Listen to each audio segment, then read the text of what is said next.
தூத்துக்குடி மாவட்டம் ஸ்ரீவைகுண்டம் கள்ளபிரான் கோவிலில் நடைபெற்ற தெப்ப உற்சவ திருவிழாவில் திரளான பக்தர்கள் கலந்து கொண்டு சுவாமி தரிசனம் செய்தனர்.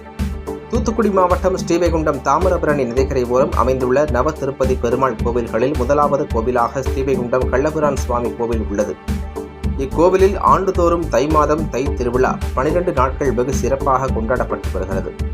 இதன்படி இந்த ஆண்டிற்கான தெப்ப உற்சவத்திற்கான கொடியேற்றம் கடந்த ஜனவரி 24ஆம் தேதி நடைபெற்றது. திருவிழா நாட்களில் தினமும் காலையில் சுவாமி கள்ளபிரான் கொடிமரம் சுற்றி புறப்பாடு, மாலையில் தோழி கல்யாணில் மாடவீதி புறப்பாடு நடைபெறுகிறது. வருகின்ற 28ஆம் தேதி இரவு கருட சேவை நடைபெற்றது. சிகர நிகழ்வான தெப்ப உற்சவம் நேற்று நடைபெற்றது. தெப்ப திருவிழாவில் முதல் நாள் நிகழ்வில் ஸ்ரீவைகுண்டம் கள்ளபிரான் சுவாமி, நத்தம் எம் இடர்கடிவான், திருப்புளியங்குடி, காய்சினி வேந்த பெருமாள் ஆகிய சுவாமிகள் தெப்பத்தில் எழுந்தருளி 3 சுற்றுக்கள் சுற்றி வலம் வந்தனர். 2ஆம் நாள் நிகழ்வை முன்னிட்டு செவ்வாய்க்கிழமை இரவு கள்ளபிரான் சுவாமி தாயார்களுடன் தெப்பத்தில் மோகினி அவதாரத்தில் எழுந்தருளி காட்சியளிக்கிறார்.